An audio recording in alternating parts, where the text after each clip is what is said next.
नमस्कार, मी आशिष जाधव. लोकमत डिजिटल न्यूजच्या या महायुद्ध चर्चेत तुमचं स्वागत आहे. आज दिल्ली महापालिका निवडणुकीचे निकाल आले. त्यामध्ये दिल्लीत ज्यांची सत्ता आहे त्या आम आदमी पक्षानं चांगलं यश मिळवलेलं आहे. 15 वर्ष जुनी भाजपची दिल्ली महापालिकेतली सत्ता आपनं घालवली आहे. आपची सत्ता दिल्ली महानगरपालिकेत येते. महापौर हा आपचा होईल हे स्पष्ट आहे.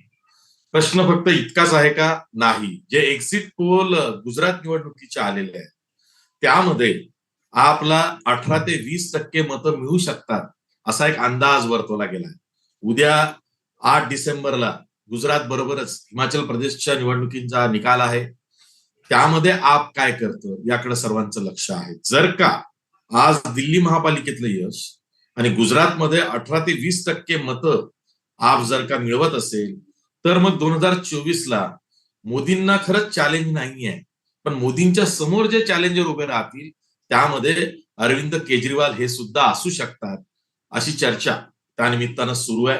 आपचं मॉडेल जर का गुजरातमध्ये 18-20% मतं मिळवत असेल तर मग ते इतर राज्यांमध्ये सुद्धा आप प्रयत्न करणार. महाराष्ट्रात आपचे प्रयत्न अनेक वर्षांपासून सुरू आहेत. त्यात फारसं प्रगती झाली आहे असं म्हणता येत नाहीये. पण गुजरातचा निकाल काय लागतो याकडं सर्वांचं लक्ष आहे. आजचा जो निकाल लागला दिल्ली महापालिकेचा तो खूप मोठा निकाल आहे आपच्या दृष्टीनं. राज्यातली सत्ता म्हणजे दिल्लीची सत्ता त्या पाठोपाठ दिल्ली महापालिकेची सत्ता आपकडे जात आहे. त्या अनुषंगानं आज आपण चर्चा करतो. आपल्यासोबत मान्यवर पाहुणे आहेत. आपल्यासोबत लोकमत वृत्त समूहाचे ज्येष्ठ पत्रकार शरद गुप्ताजी आहेत दिल्लीहून. त्याचबरोबर आपल्या सोबत ज्येष्ठ राजकीय विश्लेषक ज्येष्ठ पत्रकार प्रशांत दीक्षित आहेत. याशिवाय आपल्यासोबत महाराष्ट्र आपचा चेहरा प्रवक्त्यांमध्ये आपचे मुख्य प्रवक्ते महाराष्ट्रातले धनंजय शिंदे सुद्धा आहे. मी जाणीवपूर्वक आधी शरद गुप्तांकडे जातोय तो यासाठी की दिल्लीचा फील या चर्चेत यायला पाहिजे. शरद जी, वही बात जो रुझान स्टार्टिंग में थे, बाद में अभी उसकी तब्दीली पूरे रिजल्ट में हो गई है. आपको कुछ ऐसा लगा कि 15 साल पुरानी भाजपा की सत्ता दिल्ली नगर निगम चुनाव से जा रही है, आप आ रही है, या ये होना ही था? ऐसा क्या है दिल्ली में कि आपको वहां पे इतना सक्सेस मिल रहा है? देखिए, आम आदमी पार्टी 2012-13 में पहली बार विधानसभा चुनाव जीत के दिल्ली में सरकार में आई थी। उसके बाद 2015 में उसने दोबारा सरकार बनाई, क्योंकि पहली बार उसका कांग्रेस के साथ तालमेल बहुत लंबा नहीं चल पाया था। फिर उसके बाद तीसरी बार उन्होंने 2020 में फिर चुनाव जीता। तो 3 बार से लगातार आम आदमी पार्टी यहाँ सरकार में है और उसने जिस तरह के काम किए हैं, खासतौर से एजुकेशन और सैनिटेशन, हेल्थ और कम्यूटर्स के लिए जिस तरह से उन्होंने महिलाओं के लिए बस फ्री की है, बिजली पानी फ्री किया है, तो उससे खास तौर से गरीब लोगों में काफी असर है उसका। तो ये एक मेजर वजह है जिस वजह से लग रहा था कि इस बार एमसीडी के चुनाव में आम आदमी पार्टी अच्छा प्रदर्शन करेगी। लेकिन ऑल सेड एंड डन 15 साल का फटीग भी था बीजेपी के साथ। 15 साल से लगातार एमसीडी में कायम थे और उन्होंने अपनी सत्ता बचाने के लिए हर चीज की, जो भी वो कर सकते थे। उन्होंने जो 3 एमसीडी के 3 हिस्से थे, ईस्ट, वेस्ट और आउटर, तो उन्होंने तीनों को मिला के एक किया। चुनाव ऑलरेडी अनाउंस होने वाले थे, उसको उन्होंने कैंसिल करके ये फिर से डिलिमिटेशन किया। 282 सीट थी, उसको घटा के वो 250 सीट पे लेके आए। तो और सबसे बड़ी चीज कि उन्होंने ऐसे समय पर चुनाव घोषित किए जब आम आदमी पार्टी हिमाचल और गुजरात में विधानसभा चुनाव लड़ रही थी। तो बीजेपी के पास तो मैसिव आर्मी है, लेकिन आम आदमी पार्टी की बहुत छोटी पार्टी है, अभी पिछले 8-10 साल से उभर के आई है, तो उसके पास इतने अधिक लोग नहीं थे, तो उसको अपना प्रचार दोनों जगह मैनेज करना पड़ा। हिमाचल उसने छोड़ दिया, बिल्कुल प्रचार करने गए ही नहीं। लेकिन गुजरात और दिल्ली के बीच में उन्होंने जो अपना मैनेज किया, तो उसमें गुजरात में भी उतना अच्छा जो फोकस वो करना चाहते थे वो नहीं कर पाए, और दिल्ली में भी कम से कम 18 सीटें ऐसी हैं जहां पर आम आदमी पार्टी 500 से कम वोटों से हारी है, और खास तौर से 9 सीटें ऐसी हैं जहां पे 200 से कम सीटों वोटों से हारी है। तो इतना नजदीकी मुकाबले रहे हैं दिल्ली में, एक चीज। लेकिन इसके साथ ही मैं बाकी चीजों पे बाद में आऊंगा। एक खास चीज बताना चाहता हूं जिसपे मेरे ख्याल से प्रशांत जी और धनंजय जी भी बाद में बात करेंगे, कि पिछले कुछ समय से आम आदमी पार्टी ने अपने आप को रिमॉडल किया। जो पहले केजरीवाल जी इफ्तार की दावत करते थे, आयोजित करते थे, जाते थे खुद इफ्तार की दावतों में, उन्होंने पूरी तरह से छोड़ के अब बुजुर्ग लोगों को तीर्थ यात्रा कराने का वायदा किया। उन्होंने करेंसी पे लक्ष्मी गणेश की मूर्ति की बात की।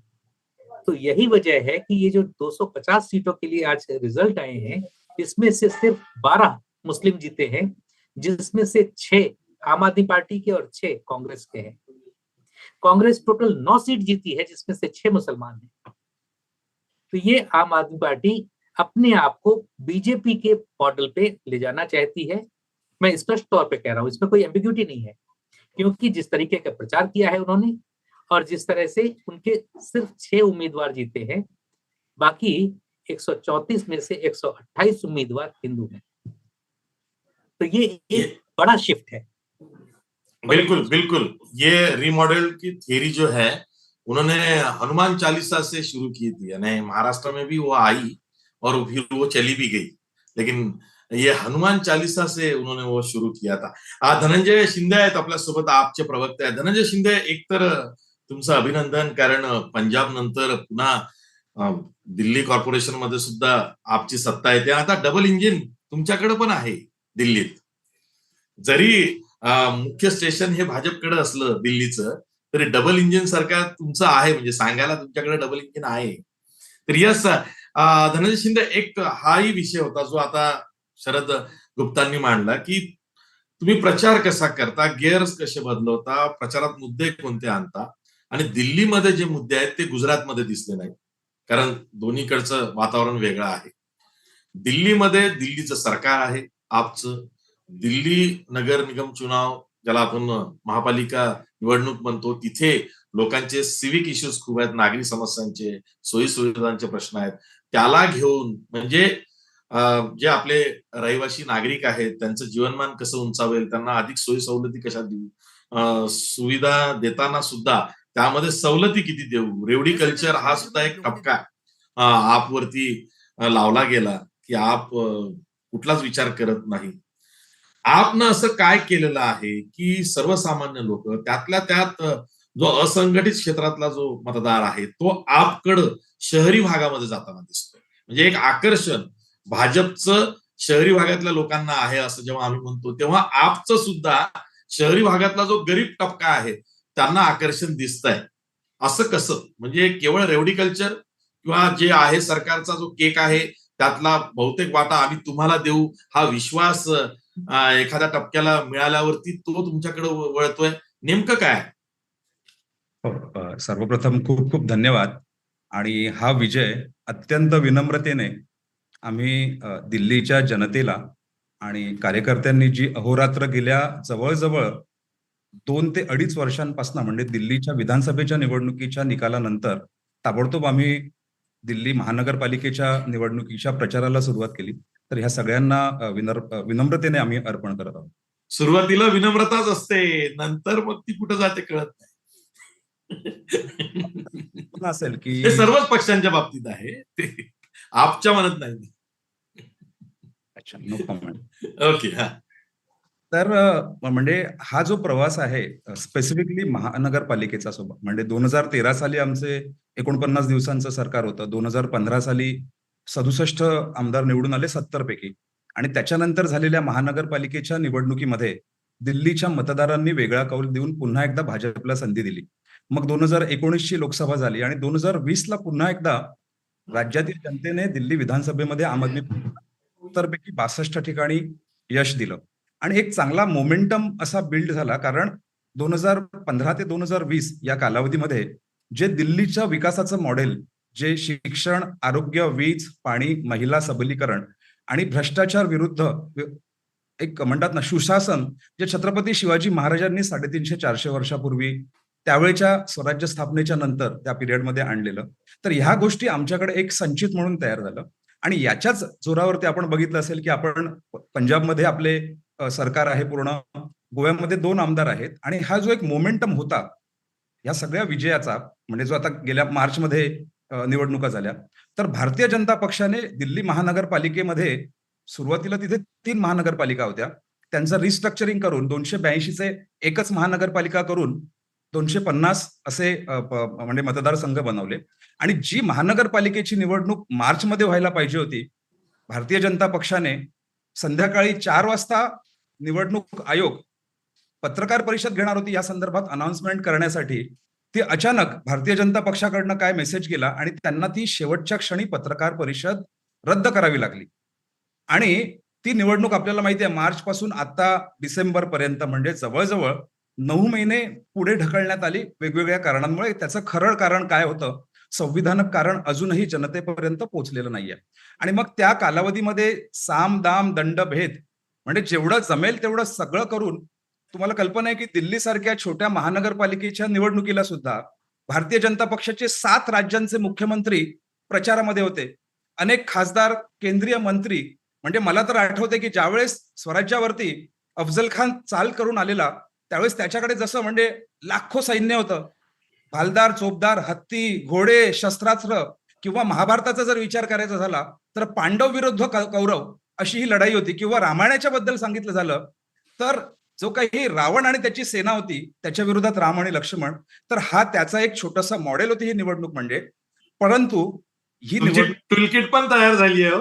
निवडणूक म्हणजे भारतीय जनता पक्षाच्या अहंकाराचा सपशेल पराभव आहे. ही निवडणूक म्हणजे जगातल्या सगळ्यात मोठ्या राजकीय पक्षाला, ज्याची देशामध्ये सत्ता आहे, त्यांना धूळ चाडलेला आहे. आणि ह्याचं संपूर्ण श्रेय हे दिल्लीमध्ये सर्वसामान्य माणसाला, सर्वसामान्य, तुम्ही मगाशी गरीब माणसाबद्दल बोललात, गरीब माणसाची अपेक्षा काय असते, त्याला काही ताजमहाल नको असतो, त्याला त्याच्या लेकरांना शिक्षण पाहिजे असतं, त्याला त्याच्या घरी पाणी हवं असतं, त्याला वीज कमी दरात हवी असते, त्याला आरोग्य सेवा हवी असते. आज दिल्लीमध्ये 75% लोकांना विजेचं बिल हे 0 येतं. आणि तरी सुद्धा दिल्ली हे एकमेव राज्य देशातलं जिथे सगळ्यात कमी महागाई आहे, ज्याच्याबद्दल बोललं जात नाही. दिल्ली हे एकमेव राज्य आहे देशातलं जिथे बजेट हे सरप्लस बजेट आहे, म्हणजे फायद्यामध्ये चाललेलं आहे. फ्रीची रेवडी बद्दल तुम्ही जे म्हणालात, माझा थोडासा आक्षेप आहे या गोष्टीला. कारण भारतीय राज्यघटनेचं कलम 21 हे जगण्याच्या अधिकाराबद्दल बोलतं, राईट टू लाईफ.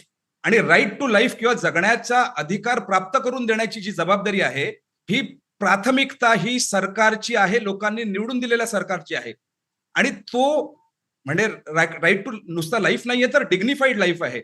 आम आदमी पक्षाने घटनेतले जे तत्व आहे, त्याचं भाषा आहे, त्याचं प्रत्यक्षात इम्प्लिमेंटेशन केलेलं आहे. आज दिल्लीमध्ये तुम्हाला कल्पना आहे का, आमदाराचा मुलगा आणि सर्वसामान्य झोपडपट्टीत राहणाऱ्याचा मुलगा हे एकाच शाळेत आहेत. दिल्लीमध्ये इंटरनॅशनल पातळीवरचे स्टेडियम्स आहेत. आपण ते कुठच्याही राज्याशी आपण कम्पेअर करूया, महाराष्ट्राशी कम्पेअर करूया, महाराष्ट्रातल्या सरकारी शाळांची काय अवस्था आहे, गुजरातमधल्या सरकारी शाळांची अवस्था काय आहे, उत्तर प्रदेशमधल्या सरकारी शाळांची काय अवस्था आहे. तर हे साधं, ज्याला ज्ञानबाचं अर्थकारण, जे सर्वसामान्य माणसाचं अर्थकारण आहे, ते विकासाचं मॉडेल घेऊन आपण दिल्ली महानगरपालिकेची निवडणूक लढवली. 2013 नंतर 15 ते 20 आणि आता 22, जवळजवळ 7 वर्षामध्ये लोकांनी नुसतं हे ऐकलं नाही, तर लोकांनी हे उपभोगलेलं आहे. आणि लोकांना असं वाटलं की नाही, हे जे सांगतात ते करतात. आणि म्हणूनच मुख्यमंत्री अरविंदजी यांच्यावरती विश्वास असणाऱ्या, प्रेम करणाऱ्या दिल्लीतील जनतेने आम्हाला यावेळेस 2017ला जेवढं मतदान केलेलं त्याच्यापेक्षा 16% जास्त मतदान या 2022ला केलं. आणि हे भरभरून आम्हाला म्हणजे यश दिलेलं आहे. परंतु कार्यकर्त्यांच्या दृष्टीने ही अत्यंत आनंदाची गोष्ट आहे. कारण आपल्याला कल्पना आहे की छत्रपतींच्या काळामध्ये जर तोरणा जिंकल्यानंतर, किल्ला जिंकल्यानंतर जो काही आनंद सेलिब्रेट केला जायचा, तो आज संपूर्ण देशभर होतोय. आणि महाराष्ट्राचा जर विचार करायचा झाला तर आगामी 3 ते 4 महिन्यांमध्ये महाराष्ट्रातल्या 23 महानगरपालिकांच्या निवडणुका होत आहेत. आपल्याला कल्पना आहे की समाजामध्ये विविध प्लॅटफॉर्मवरनं बोललं जातं की काय दिल्ली छोटंसं शहर आहे. आता दिल्ली बरोबर पंजाब पण आमच्या ताब्यात आलेला आहे. दिल्लीची महानगरपालिका सुद्धा आमच्या ताब्यात आलेली आहे. त्याच्यामुळे ही सकारात्मक ऊर्जा या आगामी 23 महानगरपालिकांचे जे निवडणुका होणार आहेत महाराष्ट्रामध्ये, इन्क्लुडिंग मुंबई आणि जिल्हा परिषद पंचायत समितीच्या ज्या निवडणुका आहेत, त्या निवडणुकांमध्ये ही सकारात्मक ऊर्जेचा आम्ही प्रामाणिकपणे प्रयत्न करू. आणि लोकांचे जे जगण्या मरण्याचे जे प्रश्न आहेत, आज आपण काय बघतोय की बेरोजगारी एवढी मोठ्या प्रमाणात वाढलेली आहे आणि प्रस्थापित भारतीय जनता पक्ष कशाबद्दल राजकारण, अस्मितेचं राजकारण करतंय. तर या अस्मितेच्या नकारात्मक विखारी राजकारणाला दिल्लीतील जनतेने नाकारलेलं आहे आणि आम आदमी पक्षाच्या रोटी कपडा मकान ह्या सर्वसामान्यांच्या गरजांवर आधारित राजकारण हे स्वीकारलेलं आहे, असं मला या निमित्ताने वाटतं. ठीक आहे. आपल्यासोबत ज्येष्ठ पत्रकार प्रशांत दीक्षित आहेत. सर, पुन्हा तेच की आप्स गेन काँग्रेस लॉस. इथं सुद्धा या निकालामध्ये काँग्रेसला 9 जागा मिळत आहेत, पण त्याही पेक्षा काँग्रेसला जो वोट शेअर आहे तो 10% कमी झालाय. आणि आज दिल्ली महापालिकेतली भाजपची सत्ता गेली आहे, आपची आलेली आहे. काँग्रेसवरती अक्षरशः आपनं झाडू चालवलेला आहे. काँग्रेस दिल्लीमध्ये सुद्धा जर का आपलं स्थान वाचवू शकत नाहीये, दिल्लीमध्ये वाईट आउट होत जाते आहे, आपला गेन मिळत आहे, तर काँग्रेसचा खूप मोठा जनाधार हा दिल्लीपासून सगळीकडे चाललाय. आणि म्हणूनच आप सारख्यांना खूप मोठी संधी दिसते. म्हणजे आपच्या कामांकडे मी दुर्लक्ष करत नाही. दिल्लीकरांनी आपला खूप डोक्यावर घेतलं, ते आपच्या कामांकडे बघूनच घेतलं, हेही मी मानणार आहे. तरी पण काँग्रेसचा जो एक अँगल आहे तो तुम्ही नाकारून चालणार नाही. एक राष्ट्रीय पक्ष आहे ज्याला जेमतेम 11% मतं या आजच्या निकालामध्ये मिळालेली आहे. तुम्ही त्याकडे कसं बघता? पहिली गोष्ट म्हणजे आशिष, की आपण काही आपच्या विजयाने किंवा भाजपच्या विजयाने किंवा काँग्रेसच्या विजयाने, पराभवाने भारून जायची गरज नाही. आपण पत्रकार म्हणून या सगळ्या गोष्टींकडे पाहूया. शिंदे साहेबांनी सांगितलं ते बरोबर आहे, ते प्रवक्ते आहेत, त्यांनी त्याचं वर्णन केलं. पण एक महत्वाची गोष्ट लक्षात घेतली पाहिजे की आपची मतं सुद्धा 10% कमी झाली 2020 पेक्षा. या निवडणुकीत फक्त भारतीय जनता पक्ष हा एकमेव पक्ष असा राहिला आहे, भारतीय जनता पार्टी खरं नाव आहे त्याचं, की ज्यांची 38% मतं ही कायम राहिली आहेत, कन्सिस्टंट 2002 पासून कन्सिस्टंट. काँग्रेसची कमी झाली आहे ती खरं आहे.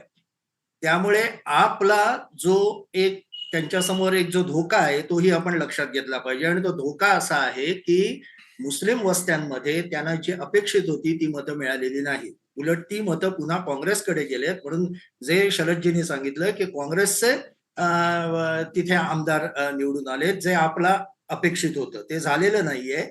त्यामुळे त्यांचं जे हिंदुत्वाचं, जे सॉफ्ट हिंदुत्वाचं राजकारण आहे ते कुठेतरी काउंटर आता त्यांना ते त्यांच्यावर उलटायला लागलंय की काय, हा एक धोका आहे. दुसरा भाग असा की काँग्रेसला हा गेन आहे. पुन्हा एकदा काँग्रेसकडे जर अल्पसंख्याक वळत असतील, आणि असंच एक्झिट पोल मधलं चित्र गुजरातमध्ये पण दिसत आहे, तर गुजरातमध्ये सुद्धा कदाचित काँग्रेस थोडंफार अपेक्षा आहे त्याच्याहून जास्त सीट जास्त मिळवू शकेल.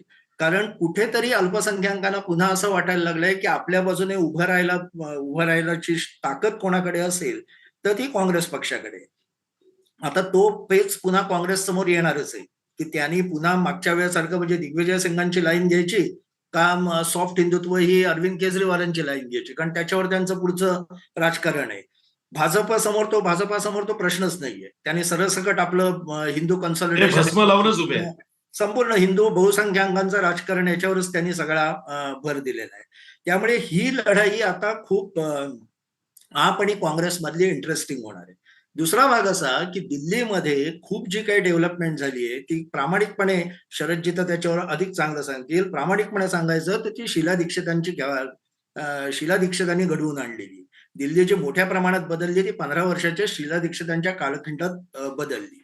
पण नेहमीच असं होतं की जे विकास करतात त्यांना नंतर फटके खायला लागतात, कारण एक लोकांच्या अपेक्षा वाढत जातात आणि त्या अपेक्षा काही नंतर पूर्ण होत नाहीत आणि जनता वेगळा काहीतरी पर्यायाचा विचार करू लागते, विशेषतः जेव्हा तरुण वर्ग पुढे येतो. कारण आप समोर आता तोच आहे. आता जर का तुम्ही इलेक्शनचं म्हणजे मतदानाचा पॅटर्न पाहिला तर 50च्या पुढच्या लोकांनी भारतीय जनता पार्टीला मतदान केलं, पण नवीन मतदार जे आहेत त्याच्यात जास्त आपकडे आहे. त्यातही गंमत अशी, भाजपा आणि आप याच्यात एक साम्य असं की दिल्लीतल्या एकूण मतदारांपैकी जवळजवळ 18% मतदारांनी मोदींकडे बघून मतदान केलंय. नगरपालिकेची निवडणूक असून, महानगरपालिकेची निवडणूक आहे, पण 18% मतदारांनी मतदान मोदींकडे बघून केलंय आणि तसंच जवळजवळ 10% मतदारांनी मतदान केजरीवालांकडे बघून केलंय. म्हणजे ब्रँडला मतदान करणारे, व्यक्तिमत्वाला मतदान करणारे मतदार जास्त आहे.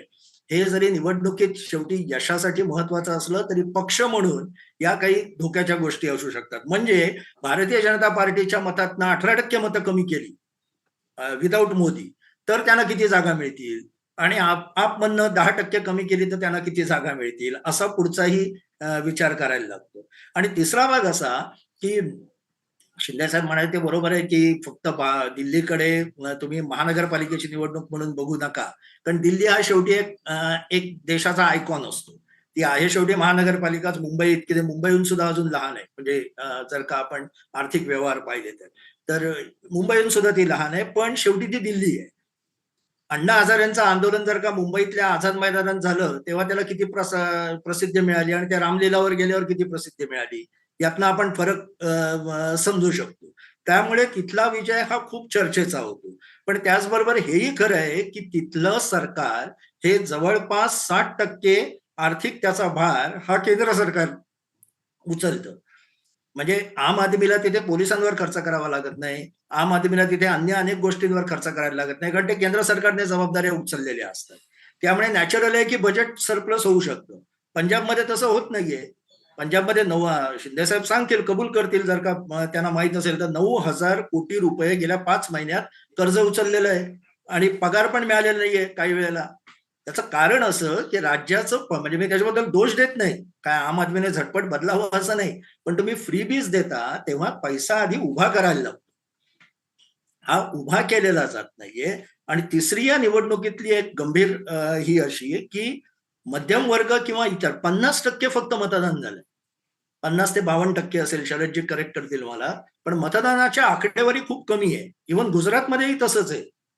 त्यामुळे हळूहळू पुन्हा एकदा लोक निवडणुकीला गंभीरपणे घेत नाहीयेत का? जे पूर्वी 60-70%, मागच्या वेळेस सुद्धा गुजरातमध्ये 70% पर्यंत मतदान होतं, ते 52-53% ऍव्हरेज यायला लागलंय. तर हे म्हणजे निवडणुकीतला ती जी एक मतदारांमध्ये उत्साह असायचा, ईर्ष्या असायची, जाऊया मतदान करूया, काहीतरी बदल घडूया, ते होताना दिसत नाहीये. तर या सगळ्या पडद्यामागच्या किंवा काय म्हणू फॅक्ट लक्षात घेऊन आपल्याला याचं अनालिसिस केलं पाहिजे. पण आजचा दिवस हा आम आदमीचं कौतुक करण्याचा आहे.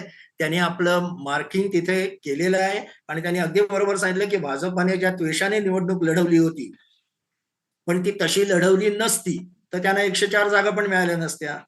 केजरीवाल 200 जागा म्हणत होते, 220 जागा मिळतील म्हणत होते. शरद जी, मैं ठीक कह रहा हूं ना, 220 का क्लेम किया था उन्होंने, तो वो 136 पे आ गए. बिल्कुल ठीक है. हाँ, तो 140 का, हाँ, तो इतने नीचे आ गए. तर नॅचरल आहे. आणि तिथेच तसंच गुजरातमध्ये होईल. गुजरातमध्ये अमित शहा 150चा क्लेम करतात, ते कदाचित 120 किंवा त्याहून सुद्धा कमी येऊ शकतात. त्यामुळे हे सगळं राजकारण आपल्याला फॅक्टनी बघितलं पाहिजे. त्यामुळे आज मला आवडलेली आम आदमीची गोष्ट अशी की अरविंद केजरीवाल यांचं भाषण अतिशय समजूतदारपणाचं होतं. कारण त्यांच्या आता लक्षात आलंय, शिंदे साहेब हे मान्य करतील, त्यांनी मुंबई महापालिका पाहिलेली आहे. आता स्थायी समितीत भाजपचे 104 आहेत, म्हणजे स्थायी समितीत भाजपला कन्सिडरेबल प्रेझेन्स असणार आहे. आणि स्थायी समिती किती महत्वाची असते हे तुला मी आशिष वेगळं सांगायची गरज नाही. मुंबईचं राजकारण कसं चालतं तसंच आता दिल्लीत होणार आहे. ते लक्षात घेऊन केजरीवालांनी, पंतप्रधानांनी आम्हाला मदत करावी आणि आम्ही तुमच्या बरोबर आहोत असं सातत्याने, आणि G20चाही त्यांनी उल्लेख केला. G20 आता दिल्लीत होणार आहे, त्याच्यासाठी आम्ही तुमच्या बरोबर आहे. त्यांची संपूर्ण भाषा ही समोपचाराची होती, which is a good thing. तर या सगळ्या पार्श्वभूमीवर आता काँग्रेसला, तुझा जो मूळ प्रश्न होता की काँग्रेसला आपली स्क्रिप्ट रिराईट करायला लागणार आहे. अल्पसंख्याक त्यांच्याकडे वळतायत, ही एक चांगली गोष्ट आहे. पण आता बहुसंख्यातलाही मोठा वर्ग पुन्हा कसा येईल आणि आपला सुद्धा त्यांना कसं तोंड देता येईल, कारण आत्ताच्या घडीला तरी आप मुख्यतः काँग्रेसच्या मतांवर उभं राहत आहे असं दिसतंय. तर हे चित्र कसं बदलायचं, हे काय त्या पदयात्रेत थोडा जो काही चिंतन चालेल त्याच्यातनं राहुल गांधींना कळेल अशी आपल्याला अपेक्षा करूया. कदाचित हिमाचल जिंकलं तर त्यांना उत्साह येईल आणि ते वेगळ्या पद्धतीने विचार करू शकतील. बरोबर आहे. म्हणजे राहुल गांधींची जी भारत जोडो यात्रा आहे त्यावरती आता उपहासिक अशी टीका होते की वजन घटाव यात्रा तर होऊ नये किंवा राहुल गांधी त्यानंतर त्यांचं जे सातत्य आहे राजकारणातलं ते अधिक वाढेल, नाही तर यात्रा संपल्यावर पुन्हा परदेशात जातील आणि मग काही वेगळंच सुरू होईल. अशा अनेक तर्कवितर्क लढवले जात आहेत. त्यात नको जाऊया. हिमाचल प्रदेशमध्ये काँग्रेसला चांगली लढत काँग्रेसनं दिली असं मानलं जात आहे आणि चांगलं यश मिळेल असंही मानलं जात आहे. गुजरातमध्ये अपेक्षेपेक्षा काँग्रेसला यश मिळेल असं वाटत नाही. याचं कारण असं की काँग्रेसनं आधी शस्त्र मॅन केल्यासारखी ही निवडणूक लढवली. तिकीट वाटपामध्ये सुद्धा घोळ झाला अशाही बातम्या येत आहेत. पण तरी सुद्धा गुजरातमध्ये शेवटच्या टप्प्यात असं दिसलं की तिथला जो मतदार आहे त्याला काँग्रेसकडे जायची इच्छा होती पण पर्याय नाही या स्थानिक पातळीवरती किंवा ज्या पद्धतीने आपनी तिथे निवडणूक आधीपासून फोकस करून लढवली, ताकद नसताना सुद्धा लढवली. तेव्हा गुजरातच्या निकालाकडे उद्या लक्ष आहे. धनंजय शिंदे अगदी अर्ध्या मिनिटासाठी, कारण मला शरद गुप्तांकडे सविस्तर बोलायला जायचं आहे. गुजरातमध्ये आप ज्या पद्धतीनं लढली आहे तिथं साहजिकच आपला जे काही यश मिळेल ते काँग्रेसच्या जीवावर मिळेल असं टीकाकार आधीपासून सांगतायत, विश्लेषकही तेच सांगतायत. पण गुजरातमध्ये काय दिसलं, कारण आतापर्यंत आपला यश हरियाणा समजू शकतोय किंवा पंजाबमध्ये सुद्धा तुमचे 4 खासदार होते सत्ता येण्यापूर्वी. भगवंत सिंग मान हे तिकडे खासदार होते, त्यानंतर पंजाबमध्ये आपची सत्ता आली. दिल्ली तर तुमचीच आहे. पण गुजरात मधला अनुभव काय आला? आप त्यातनं काही शिकली आहे का? नाही, मला एक वाटतं की एक परसेप्शन असं बनवलं जात आहे की काँग्रेसचा कॉम्पिटिटर आप आहे आणि मग काँग्रेसचं मतदान सगळं आपकडे येतं. तर मला थोडीशी याच्यात दुरुस्ती करावीशी वाटते की बघा, आता दिल्लीची निवडणूक होती, हिमाचलची निवडणूक होती आणि गुजरातची निवडणूक होती. पक्षाचा जो राष्ट्रीय चेहरा आहे, राहुल गांधी काय करत होते त्यावेळेस, तर ते केरळामध्ये होते, तमिळनाडूत होते, आंध्र प्रदेशमध्ये होते, तेलंगणामध्ये होते. म्हणजे युद्ध चालू असताना सेनापतीने कुठे थांबायचं असतं? प्रियांका गांधी कुठे होत्या त्यावेळेस गुजरातच्या निवडणुकीमध्ये? काँग्रेसने ही निवडणूक पूर्णपणे दिलेली बीजेपीच्या ताटावरती, बीजेपीला सोडून दिलेली अक्षरशः. आणि अशा वेळेस काँग्रेसच्या नाकारतेपणाला तो म्हणजे आम आदमी पक्ष काँग्रेस नाही लढली किंवा त्यांची मतं घेणार असं बोलणं मला म्हणजे काही पटत नाहीये. कारण निवडणूक ही आम्ही गंभीरतेने घेतली आणि प्रत्येक निवडणूक आम आदमी पक्ष हा गंभीरतेने घ्यायचा प्रयत्न करतो, जी संसाधनं आमच्याकडे उपलब्ध आहेत त्याच्यानुसार. ज्यावेळेस आम्ही दिल्लीच्या मॉडेलचा, म्हणजे तुम्हाला कल्पना असेल की 1.5 वर्षापूर्वी सुरतची महानगरपालिकेची निवडणूक झाली, तिथे आम आदमी पक्षाचे 27 नगरसेवक निवडून आले आणि काँग्रेसचा एकही नगरसेवक निवडून आला नाही. आणि त्याच्यानंतर जेव्हा आम्ही इंटरनल सर्व्हे करायला सुरुवात केली की गुजरात राज्यामध्ये शाळांची काय अवस्था आहे, गुजरात राज्यामध्ये शिक्षकांची काय अवस्था आहे, आरोग्य व्यवस्थेची काय अवस्था आहे. तुम्हाला पारुलची एक कविता होती, शववाहिनी गंगे, गुजराती कवयित्री, तिची कविता किती गाजली. तर जेव्हा ह्या मूलभूत गोष्टींचा जेव्हा आम्ही अभ्यास केला तेव्हा असं कळलं की 2014 साली निवडून आलेल्या पंतप्रधान नरेंद्र मोदींचं जे गुजरात मॉडेल होतं, हे गुजरात मॉडेल हे अत्यंत खोटं मॉडेल होतं. मोदीजींनी मार्केटिंग करून लोकांना फसवून त्यांची दिशाभूल करून ते मॉडेल विकलेलं. प्रत्यक्षात परिस्थिती खूपच वाईट आहे. म्हणजे सांगायला लाज वाटते, गुजरातमध्ये जे शिक्षक आहेत ते कॉन्ट्रॅक्ट बेसिसवर आहेत आणि त्यांचं वेतन हे साधारणपणे 5,000 रुपये वेतन आहे आणि ते सुद्धा त्यांना वेळेवर मिळत नाहीये. सरकारी कर्मचारी त्यांना वेतन वेळेवर मिळत नाहीयेत म्हणून गेले महिनोन्महिने आंदोलन करतायत. म्हणजे एवढी गलित गात्र झालेली भारतीय जनता पक्षाची गव्हर्नन्सची पद्धती आणि विजविज दिल्लीचं विकासाचं मॉडेल, ज्याच्या आधारावरती आम्हाला पंजाबमध्ये चांगलं यश मिळालं, तर आम्हाला वाटलं की ही योग्य परिस्थिती आहे.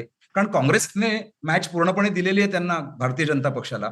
आणि भाजपची जर ही अवस्था असेल तर मग यांच्या विरोधात लोकांसाठी उभं राहिलं पाहिजे. गुजरातच्या जनतेसाठी आम्ही उभं राहायचा प्रामाणिक प्रयत्न केला. ठीक आहे. उद्या निकाल लागतोय गुजरातचा, पण तेव्हा अधिक सविस्तर आपल्याला बोलता येणार आहे. मी शरद गुप्ता यांच्याकडे जातोय. शरद गुप्ता जी, वही बात कि केजरीवाल जी की आम आदमी पार्टी हो या खुद केजरीवाल हो, इन्होंने ये दिखा दिया है कि अपना मॉडल लेके राजनीति करेंगे तो उसमें भी हमें सक्सेस मिल सकता है. आज वो दिल्ली और इर्द गिर्द में मिल रहा है, ऐसा दिख रहा है. कल जाके ये भी हो सकता है कि गुजरात में उन्हें 18 से 20% या वोट जो परसेंटेज में मिलेंगे, 18 से 20%, और वो भी बहुत बड़ी बात है। मीन्स ऐसा नहीं बोल सकते कि गुजरात जैसे स्टेट में पहली बार चुनाव इतने बड़े पैमाने पे आपने लड़ना और वहां पे अच्छा मार्जिन से वोट शेयर कमाना, वहां पे भी कांग्रेस को अगर आप रिप्लेस कर पाई तो वो तो बहुत बड़ी हेडलाइन होगी। आप एक तरफ आप मीन्स आम आदमी पार्टी, दूसरी तरफ बीजेपी, मोदी जी की और शाह जी की बीजेपी, और तीसरी तरफ कांग्रेस। कैसे देखते हैं? कल भी क्या अलग तो होना नहीं है, हिमाचल प्रदेश छोड़ दीजिए, लेकिन 2024 तक ये कारवां कैसा चलेगा? देखिए, सीधी बात है, केजरीवाल जी के गणित बहुत साफ है।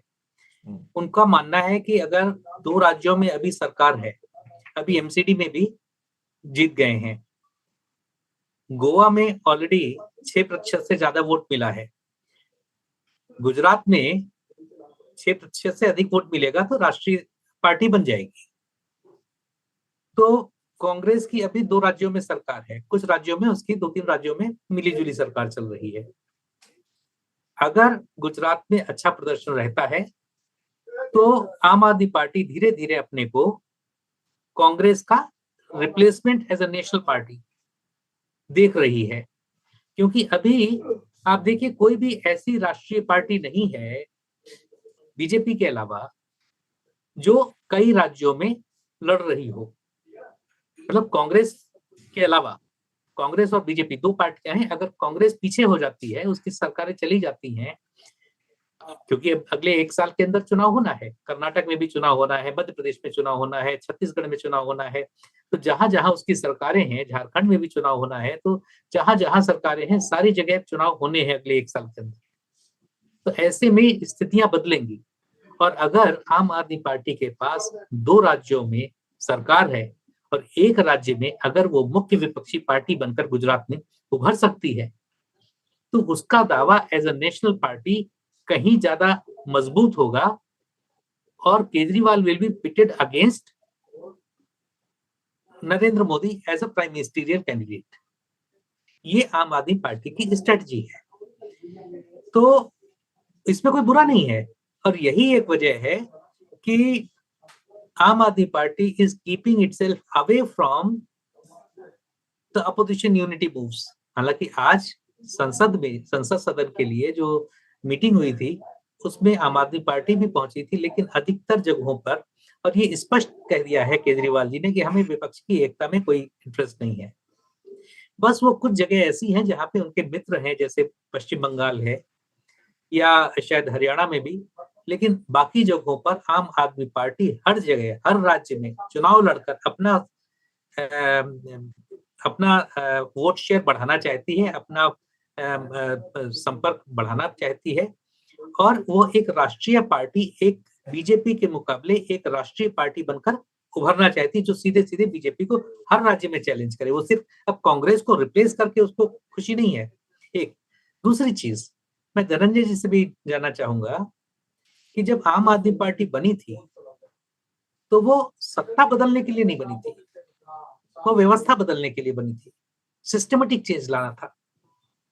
तो अभी जिस तरीके के आरोप लग रहे हैं, चाहे शराब घोटाले का, या हम दिल्ली में पिछले 8 साल से देख रहे हैं, ठीक है कुछ अच्छे काम हुए हैं, लेकिन now it has lost the tag of being a party with a difference. जो एक मॉरल हाई ग्राउंड आम आदमी पार्टी के पास था, वो धीरे धीरे आम आदमी पार्टी खो रही है।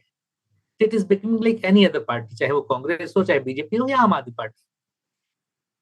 तो ये एक चीज मैं समझना चाहूंगा कि ऐसा क्यों हो रहा है, ये मॉरल हाई ग्राउंड क्यों खो रहे हैं। उत्तर देऊ का? यस यस धनंजय जी उत्तर द्या. नाही, त्याला आणखी एक पूरक प्रश्न धनंजयजींना. हाँ हाँ पहली गोष्ट म्हणजे शरद जी करेक्ट करेंगे, लेकिन वो अमानुल्लाह खान के कॉन्स्टिट्यूएंसी में सब हार गए आम के, विच इज व्हेरी सिग्निफिकंट, की मुस्लिमांचे सगळे त्यांचे, आणि अमानुल्लाह खानने ते बरंच सीए वरनं आंदोलन केलं होतं आणि तिथले हरले. नंतर आता जे जैन मध्ये आहे जैन, त्यांच्या कॉन्स्टिट्युएन्सी मधल्या 4 जागा गेल्या, सिसोदियाच्या कॉन्स्टिट्युएन्सी मधल्या 3 जागा आम आदमी पार्टीच्या गेल्या. त्यामुळे यांनी जो भाजपने प्रचार केला भ्रष्टाचाराबद्दलचा, तो मतदारांना कुठेतरी पसंत पडला आणि ज्या पद्धतीचा आम आदमीने अमानुल्ला खान आणि यांच्या बरोबर जे एक त्यांचं अलायन्स झाल्यासारखं त्यांनी दाखवलं होतं ते नाकारलं आणि मुस्लिम पुन्हा काँग्रेसकडे गेले, हे तुम्हाला हे अनालिसिस तुम्हाला बरोबर वाटतंय का? हे धनंजयजींना प्रश्न. यस, धनंजयजी बोला. हो, दोन्ही प्रश्न खूप छान आहेत आणि धन्यवाद या प्रश्नांबद्दल. मला असं वाटतं की जसं मी म्हटलं की भारतीय जनता पक्षाने साम दाम दंडभेद जेवढे असतील नसतील तेवढी सगळी शस्त्र काढली आणि ती सगळी नकारात्मक राजकारणाची शस्त्र होती. म्हणजे आपण ज्या दारूच्या घोटाळ्यांबद्दल जे म्हटलं, तर दारूच्या घोटाळ्यामध्ये सीबीआयने जी चार्जशीट दाखल केलेली आहे, दिल्लीचे मुख्यमंत्री ज्यांनी शैक्षणिक आणि जे उपमुख्यमंत्री आणि जे शिक्षण मंत्री सुद्धा आहेत, मनीष सिसोदियाजी, ज्यांच्यावरती भारतीय जनता पक्षाने टार्गेट केलेलं, तर मनीष सिसोदिया यांचं नाव सीबीआयने जी चार्जशीट दाखल केलेली आहे त्याच्यामध्ये का नाहीये, ह्याचा सुद्धा आपण विचार केला पाहिजे. हा प्रश्न सुद्धा विचारायला पाहिजे. भारतीय जनता पक्षाची राक्षसी किंवा सैतानी प्रचार यंत्रणा जी आहे ती कशा पद्धतीने काम करते याचं हे चांगलं उदाहरण आहे. दुसरी गोष्ट म्हणजे यांच्याबरोबरच अतिशी मार्लेना जी दिल्लीतल्या शैक्षणिक क्रांतीमध्ये मनीष सिसोदियाजी यांच्याबरोबर तिने काम केलेलं आहे, ती परदेशात जाऊन आलेली आहे, तिच्या सुद्धा विधानसभेतल्या 4 ठिकाणी आम आदमी पक्षाचे उमेदवार पडलेले आहेत. याचा अर्थ काय होतो, तर बीजेपीच्या जे काही पोलरायझेशनचं जे राजकारण आहे किंवा भारतीय जनता पक्षाचं जे काही विखारी राजकारण आहे, 7 मुख्यमंत्री म्हणजे साध्या दिल्लीसारख्या महानगरपालिकेच्या निवडणुकीला, याचा सुद्धा लोकांनी विचार केला पाहिजे. परंतु गुप्ताजी, आपण जो प्रश्न विचारलात की परिवर्तन किंवा पर्यायी राजकारणाबद्दलची जी आम आदमी पक्षाची भाषा होती, 10 वर्ष जुना पक्ष आहे आणि आम्ही सुद्धा म्हणजे प्रामाणिकपणे प्रयत्न करतो याच्यामध्ये संसाधनांची कशा पद्धतीने मॅनेजमेंट करायचं, किंवा आता मी स्वतःचा अनुभव सांगेन की महाराष्ट्रामध्ये ज्यावेळेस आम्ही प्रयत्न करतोय पक्षवाढीसाठी, तर आम्हाला चांगले उमेदवार मिळत नाहीयेत आणि हीच परिस्थिती संपूर्ण देशभर आहे. आमचे प्रामाणिक प्रयत्न आहेत की चांगल्या उमेदवार जनतेने पुढे यायला पाहिजे, कारण आत्ताची जी परिस्थिती आहे, देशातली सामाजिक परिस्थिती, आर्थिक परिस्थिती आणि राजकीय परिस्थिती, अशा वेळेस सुद्धा म्हणजे सर्वसामान्य माणूस ह्या प्रक्रियेमध्ये येणं गरजेचं आहे. त्या दृष्टीने आम्ही प्रामाणिक प्रयत्न करत असतो. त्याच्यामध्ये कमी अधिक प्रमाणात आम्हाला यश सुद्धा मिळतं. परंतु मी एवढं सांगेन की दिल्लीमध्ये जे काही 134 लोक निवडून आलेली आहेत, म्हणजे त्यांचं बरेच जण सर्वसामान्य माणसं आहेत. तर हा एक म्हणजे आमचा प्रयत्नांचा एक म्हणजे भाग आहे की जास्तीत जास्त चांगल्या लोकांनी यावं. आणि व्यवस्था परिवर्तन म्हणजे काय असतं की एकूण बजेटच्या 26% फक्त शिक्षणावर खर्च करून छत्रपतींच्या गुड गव्हर्नन्सच्या मॉडेलच्या माध्यमातून प्रत्येक लेकराला शिक्षण मिळालं पाहिजे, संविधानानुसार राज्य चालवलं पाहिजे, किंवा एकूण बजेटच्या 13% पैसे हे आरोग्यावर खर्च करून जनतेला मोफत आरोग्य सुविधा देण्याचा प्रामाणिक प्रयत्न करायला पाहिजे. बघा, ह्या गोष्टी ताबडतोब नाही बदलू शकत. तुम्ही मगाशी शीला दीक्षित यांचा उल्लेख केला. मी अत्यंत नम्रपणे त्यांनी जे काही 15 वर्ष काम केलं त्याला सुद्धा मी म्हणजे नम्रपणे त्याचा पण स्वीकार करतो. त्यांनी सुद्धा चांगलं काम झालं. पण निवडणुकीच्या वेळेस आपण राजकारण करूया, निवडणुकीच्या नंतर एकत्र येऊन काम करायला पाहिजे आणि तीच भूमिका आज अरविंदजींनी सुद्धा मांडली. तर व्यवस्था परिवर्तन आमच्या दृष्टीने गुड गव्हर्नन्सच्या माध्यमातून भ्रष्टाचार कमी करायचा, शिक्षण, वीज, आरोग्य, पाणी, महिला सबलीकरण, बेरोजगारांना रोजगार आणि शेतकऱ्यांना हमीभाव, हे आमचं मॉडेल आहे जे घेऊन आम्ही येणाऱ्या काळामध्ये जाईल. या प्रक्रियेमध्ये खूपच अडथळे हे तुम्ही सुद्धा पत्रकार म्हणून जाणता आणि आम्ही प्रामाणिक प्रयत्न करतोय, एवढं मी तुम्हाला या निमित्ताने सांगेन. दीक्षित सरांनी जो प्रश्न विचारला की म्हणजे मायनॉरिटीज, आमचे अमानतुल्ला खान किंवा बाकीचे सत्येंद्र जैन जी असतील किंवा बाकीच्या मतदारसंघांमध्ये मनीष सिसोदियांच्या मतदारसंघातनं कमी मतं मिळाली किंवा उमेदवार पडले, याचा रेफरन्स म्हणजे दिल्लीमध्ये 2015ला जे काही अभूतपूर्व यश मिळालं, 70 पैकी 67 आमदार निवडून आल्यानंतर 2 वर्षानंतरची महानगरपालिकेची झालेली निवडणूक होती, त्याच्यात आम आदमी पक्षाचा सपशेल पराभव झाला. त्याच्यामुळे दिल्लीची जी जनता आहे, दिल्लीची जनता लोकसभेला, विधानसभेला आणि महानगरपालिकेला कशा पद्धतीने मतदान करतं याचा ट्रेंड जर आपण गेल्या 3 ते 4 किंवा 5 निवडणुकींचा बघितल्यानंतर आपल्या लक्षात येतं. परंतु मी असं म्हणेन की 2017ची आम आदमी पक्षाची परिस्थिती महानगरपालिकेच्या निवडणुकांमध्ये आणि 2022 मध्ये 16% आम्हाला मतं जास्त मिळालेली आहेत. तर या पार्श्वभूमीवरती आम्ही पोलरायझेशनचं राजकारण या प्रक्रियेत केलंच नाही. आम्ही काय म्हणत होतो की 15 वर्षाच्या कार्यकालामध्ये दिल्लीमधल्या सरकारी कर्मचाऱ्यांना पगार मिळत नव्हता. दिल्लीमध्ये घाणीचे असे मोठमोठे डोंगर, म्हणजे आपल्या सह्याद्रीचे जसे डोंगर दिसतात तसे डोंगर दिल्लीमध्ये घाणीचे असे मोठमोठे कचऱ्याचे मोठमोठ्या प्रमाणात उभे राहिलेले आहेत. अस्वच्छपणा जो आहे, या साध्या साध्या मुद्द्यांवरती आम्ही याचं म्हणजे प्रचार प्रसाराची आमची ती लाईन होती आणि लोकांनी बघितलेलं की अरे हो, आपल्या लेकराला शिक्षण मिळते मोफतमध्ये. आपल्या घरातली जर कोणतीही व्यक्ती जर दवाखान्यात गेली तर त्याला मोफतमध्ये ट्रीटमेंट मिळते आणि हे लोकांनी अनुभवलं. त्याच्यामुळे दिल्लीचा मतदार हा सुजाण आहे. आम्हाला खूप मोठा स्कोप आहे. There is a huge scope for development, म्हणजे इम्प्रूव्हमेंट फॉर अस. आणि म्हणूनच विनम्रतेने आमच्या कुठे चुका झाल्या, कुठे कमी पडलो, ह्या गोष्टींचा आम्ही प्रामाणिकपणे प्रयत्न करू. एवढं करून सुद्धा मगाशी तुम्ही म्हणालात की एकूण 12 जे मायनॉरिटी उमेदवार निवडून आलेले आहेत त्यातले 6 हे आम आदमी पक्षाचे आहेत. त्याच्यामुळे मला असं वाटत नाही की पोलरायझेशन, जे धार्मिक पोलरायझेशनचं राजकारण आहे त्याच्यावरती जास्त परिणाम आम आदमी पक्षावरती झालेला नाही, तर एक सुद्धा निवडून आला नसता हो. ठीक आहे. आम आदमी पक्ष किंवा अरविंद केजरीवालांनी स्मार्ट राजकारण केलेलं आहे. माझं स्वतःचं एक ऑब्झर्वेशन आहे. निवडणूक असो नसो, अरविंद केजरीवाल टीव्ही चॅनल्सला जाहिराती द्यायचं काही थांबत नाही. म्हणजे एक ऑब्झर्वेशन आहे. खास करून नॅशनल मीडियावरती आम आदमी पक्षाचा जो प्रचार आणि 37 प्रसार कोटी खर्च केले त्यांच्याच होय, आकड्यात. ज्या पद्धतीनं स्पॉन्सर्ड शोजच्या माध्यमातून वर्षभर चाललेलं असतं, त्यामुळे तुमच्या बातम्या जशा काँग्रेसच्या आटल्या असं काँग्रेसला वाटतं तशा आटलेल्या दिसत नाही. एनिवे, हा एक वेगळा मुद्दा आहे. मी शेवटी प्रशांत दीक्षित सरांकडे जातोय. प्रशांत दीक्षित सर, अरविंद केजरीवालांचं जे राजकारण आहे ते सर्वसमावेशक, सर्व विरोधी पक्षाला सोबत घेऊन वगैरे असं तर काही नाही. ते बार्गेनिंगच करणार. म्हणजे उद्या मोदींच्या विरोधातही मोठा नेता कोण की जो पंतप्रधान पदासाठी दावेदार म्हणून बाकीचे त्याला पुढे करतील, तर केजरीवाल त्यामध्ये स्वतःहून येतील असं वाटत नाही. वेळेवर जर का त्यांच्या सीट्स बघून आणि तशी परिस्थिती झाली आणि तसं काही होत असेल तर ते बघतील. निवडणूक पूर्व आघाडी करत ते ग्रँड अलायन्स अपोजिशनचं असं काही तयार करण्याच्या फंदात पडतील असं वाटत नाही. म्हणजे ममता बॅनर्जींनी जेवढे प्रयत्न केले तेवढे तर ते करणारच नाही, किंवा बाकीचे मग कोण सोडूनच द्या. अशा परिस्थितीमध्ये 2024चा विचार करता मोदींना पर्याय नाही ही तर बाब आहेच आहे. पण मोदींसमोर जे पर्याय होऊ शकतात त्यांच्यामध्ये सुद्धा स्वतःचा पर्याय पुढे आणण्यासाठी मोठी शर्यत असणार आहे. त्यामध्ये अरविंद केजरीवाल कुठे असतात? नहीं, ते नक्कीच मगाशी शरदजींनी जैसा उन्होंने कहा कि वो उनकी स्ट्रॅटेजी है की नंबर 1 पे रहना. त्यांनी तर 2014 मध्ये पण ती आणली होती.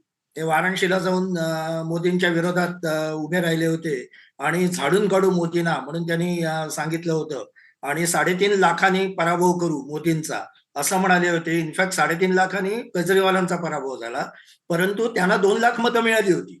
हेही लक्षात घेतलं पाहिजे. वाराणसीमध्ये, म्हणजे दिल्लीतनं वाराणसीत गेल्यावर 2.5 लाख, पण चांगली मतं मिळाली होती. तर शेवटी एक कसं आहे ना की ही स्पेस सगळ्यांना आता ओपन आहे.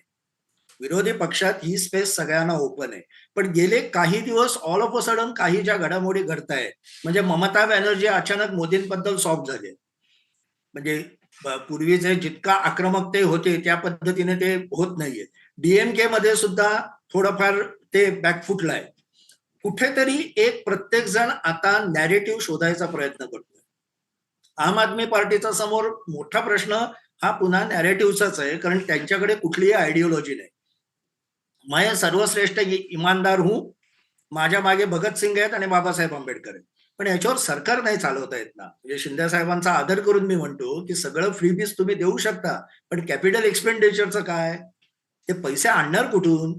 ते आता आपल्या इतिहासातल्या शिवाजी महाराजांचं उदाहरण देत आहेत. महाराजांचं अर्थव्यवस्थेवर अत्यंत बारकाईने लक्ष असे. स्वराज्य हे अत्यंत श्रीमंत स्वराज्य होतं आणि म्हणून राजाराम पुढे अनेक वर्ष लढत देऊ शकले औरंगजेबाच्या विरोधात. तर तुम्हाला शेवटी पैसा निर्माण करावा लागतो तर फ्रीबीज देता येतात आणि हे कुठेतरी त्यांना जाणवत आहे. म्हणजे त्यांनी देण्याबद्दल नाही, ते म्हणतात ते बरोबर आहे. त्यांच्या इंटेन्शन बद्दल मला अजिबात शंका नाही.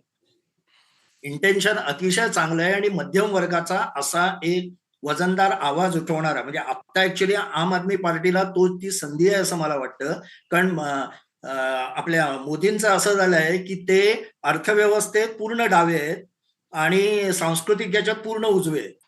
मध्यम वर्गाला ते विचारतच नाहीये. आणि जो टॅक्स पेअर जो मध्यम वर्ग काँग्रेसने डेव्हलप केला 1991च्या आर्थिक क्रांतीनंतर मनमोहन सिंग आणि यांनी, त्या काँग्रेसने पण मध्यम वर्गाला सोडून दिलं. आज देशात झालंय असं की फक्त एक जण गरिबांची भाषा बोलतो, फ्रीबीज देण्याची, किंवा अल्पसंख्याकांची बोलतो, किंवा हिंदुत्वाची बोलतो.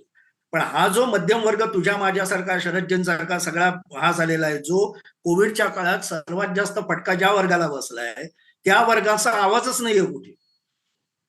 त्यामुळे आम आदमी पार्टीला ती आयडिओलॉजी डेव्हलप करता येऊ शकते. दुसरा भाग असा की अरविंद केजरीवाल, तू अतिशय चांगलं ऑब्झर्वेशन केलंस की लोकांना कधी कधी असं वाटतं की यांच्यावर किती भरोसा ठेवायचा. कारण मी गुजरात मधले काही व्ह्यूज बघत होतो तिथल्या आमदार आपले नागरिकांशी, मतदारांशी. तर मतदार म्हणाले, हमें तो बीजेपी के अगेंस्ट वोट देना है, हम कांग्रेस या आपको दे सकते हैं, लेकिन प्रॉब्लम ये है पता नहीं कि ये कब बीजेपी में जाके बैठेगी. हिमाचलमध्ये आपचं तसं झालं, पंजाबमध्ये पूर्वी तसं झालं होतं. काँग्रेसचे तर 11 आमदार भाजपने उचलले याच्यामध्ये, गुजरातमध्ये. त्यामुळे हे कुठेतरी आम आदमी पार्टीला पक्क करावं लागेल की आमच्या बरोबर आयडिओलॉजिकली आमचे लोक जे आहेत ते तसेच राहतील, आणि आम्ही एक नवं नॅरेटिव्ह देऊ जे मध्यम वर्गाला आणि शहरी वर्गाला आकर्षित करू शकेल, ज्याच्यात धर्माची बूज राखलेली असेल आणि त्यांच्या इकॉनॉमिक वेलबिंगची पण असेल.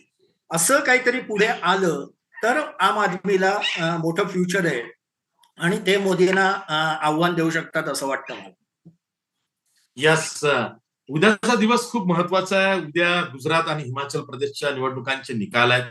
सकाळी 8 वाजल्यापासून लोकमत डिजिटल न्यूज वरती या निकालांचं कव्हरेज आपण करणार आहोत. आजच जेवढे काही सगळे मान्यवर पाहुणे होते हे तर उद्याही असणारच आहेत. आणि उद्या काय होतं, कारण उद्या एक उत्सुकता माझ्यासारख्या अनेकांना आहे, ती म्हणजे काँग्रेसला किती जागा मिळतील. म्हणजे तिथे निर्विवादपणे भाजपची सत्ता येईल, नो डाऊट, पण काँग्रेस काय करेल. कारण एक इनपुट अशा आहे की काँग्रेसला खूप चांगली संधी होती, काँग्रेसनं ती निवडणूक नीट न लढता गमावली. राहुल गांधींनी जर का रूट बदलवला असता यात्रेचा, गुजरातकडनं आणण्याचा प्रयत्न केला असता तर काही वातावरण निर्मिती झाली असती का, असे म्हणणारे सुद्धा काही काँग्रेस नेते मला भेटलेले आहेत. तेव्हा काँग्रेसनं गुजरात भाजपला सोडलं, तिथे आप काय गेन करेल, आणि आपची जर का मतांची टक्केवारी वाढली तर जसं शरद गुप्ता म्हणाले की आपला नॅशनल पार्टी म्हणून स्टेटस मिळू शकतं उद्याच्या निकालानंतर, तर ती एक मोठी बाब असणार आहे आपसाठी सुद्धा. आणि पुन्हा मग तेच उद्याच्या निवडणुकीनंतर, उद्याच्या निवडणुकीत नेमके काय इनपुट्स मिळतात की ज्या योगे 2024चं चित्र बरंचसं क्लिअर होईल, किंवा नवे ट्रेंड्स काय आहेत त्या निमित्तानं त्याच्यावरही चर्चा होईल. तेव्हा उद्या भेटूया. तुर्तास इथेच थांबूया. सर्व मान्यवर पाहुण्यांचे आभार मानतो. पाहत राहा लोकमत डिजिटल न्यूजचं महायुद्ध.